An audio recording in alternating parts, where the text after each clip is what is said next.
7월 6일 하늘에서 내리는 일용할 양식 하나님의 말씀은 출애굽기 14장 1절에서 7절까지 말씀입니다. 여호와께서 모세에게 말씀하여 이르시되 이스라엘 자손에게 명령하여 돌이켜 바다와 믹돌 사이의 비아히로답 곧 바알스본 맞은편 바닷가에 장막을 치게 하라.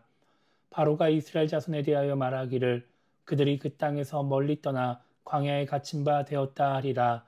내가 바로의 마음을 완악하게 한즉 바로가 그들의 뒤를 따르리니 내가 그와 그의 온 군대로 말미암아 영광을 얻어 애굽 사람들이 나를 여호와인 줄 알게 하리라 하심에 무리가 그대로 행하니라. 그 백성이 도망한 사실이 애굽 왕에게 알려짐에 바로와 그의 신하들이 그 백성에 대하여 마음이 변하여 이르되 우리가 어찌 이같이 하여 이스라엘을 우리를 섬김에서 놓아 보내었는가 하고 바로가 곧 그의 병거를 갖추고 그의 백성을 데리고 갈새 선발된 병거 600대와 애굽의 모든 병거를 동원하니 지휘관들이 다 거느렸더라. 아멘.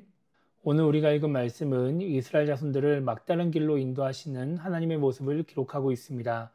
2절을 보면 하나님은 모세에게 이스라엘 자손이 비아이로다 바닷가에 장막을 치게 하라고 말씀하십니다. 그렇게 하면 바로가 이스라엘 자손들이 광야에서 갇혔다고 생각할 것이라고 말씀하시죠. 하나님이 마음을 완악하게 하신 바로는 군대를 이끌고 이스라엘 자손을 쫓아올 것이고 하나님은 그 군대를 통해 영광을 얻을 것이라고 말씀하십니다. 그래서 이스라엘 자손들은 비아히로다 바닷가로 갑니다. 5절을 보면 바로와 그의 신하들의 마음이 변해서 이스라엘을 놓아준 것을 후회합니다. 그래서 바로는 군대를 데리고 이스라엘을 뒤쫓아갑니다. 그리고 비아히로 바닷가에서 이스라엘 자손들을 따라잡게 되죠.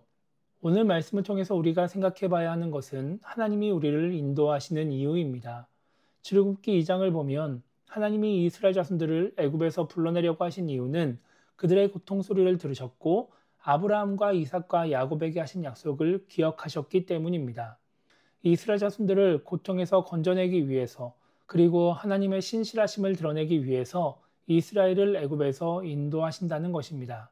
즉 이스라엘 자손들과 하나님 모두를 위해서 이 일을 하시는 것이죠. 그래서 하나님이 이스라엘을 출애굽시키시는 과정을 보면 이 의도가 계속해서 드러나게 됩니다. 모세가 하나님의 말씀을 따라서 바로에게 처음 갔을 때가 출애굽기 5장입니다. 그리고 그 모든 과정을 거쳐서 이스라엘 자손들이 애굽에서 나오는 것이 출애굽기 13장입니다. 우리가 알고 있는 하나님의 능력을 생각해 봤을 때 너무 오래 걸렸다고 볼 수 있습니다. 이렇게 긴 시간이 걸려서 애굽에서 나온 이유는 그 과정 속에서 하나님의 위대하심을 드러내려고 하셨기 때문입니다. 오늘 말씀도 마찬가지입니다. 하나님이 이스라엘만을 위해서 이들을 가나안 땅으로 인도하고 계신 것이라면 굳이 비아이로다 바다로 가라고 하실 필요가 없습니다.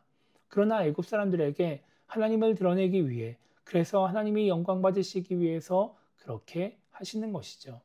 이스라엘 자손들이 이 모든 과정을 자신들만을 위한 것으로 생각한다면 이런 일들을 받아들이기 어려울 수도 있습니다. 하나님을 드러내기 위한 과정에서 자신들이 겪는 불편함, 고통으로 인해서 하나님을 원망할 수도 있습니다. 그런데 기꺼이 이 일들을 해야 되는 이유는 이 모든 일들이 이스라엘만을 위한 일이 아니었기 때문인 것이죠. 이것은 이 시대를 살아가는 우리에게도 동일하게 적용되는 원리입니다. 하나님이 우리에게 은혜를 베푸시고 우리를 인도하시는 이유는 우리의 유익만을 위해서가 아닙니다. 우리의 유익과 하나님의 유익을 모두 만족시키기 위해서입니다. 그래서 우리는 하나님의 유익을 위해 하나님의 영광을 드러내기 위해서 우리에게 주어지는 불편함과 어려움을 기꺼이 감수할 수 있어야 합니다. 왜냐하면 우리의 유익을 위해서 하나님도 기꺼이 불편함을 감수하시기 때문입니다. 우리만 하나님을 위해서 불편함을 감수하는 것이 아니라 하나님도 기꺼이 우리를 위해서 불편함을 감수하시기 때문에 그렇게 하심으로써 하나님의 유익과 우리의 유익 모두를 만족시키시기 때문에 우리 또한 그것들을 감수해야 하는 것이죠. 우리가 하나님을 위해서 불편함이나 어려움을 감수할 수 있어야 우리를 통해서 하나님의 영광을 받으시는 것입니다.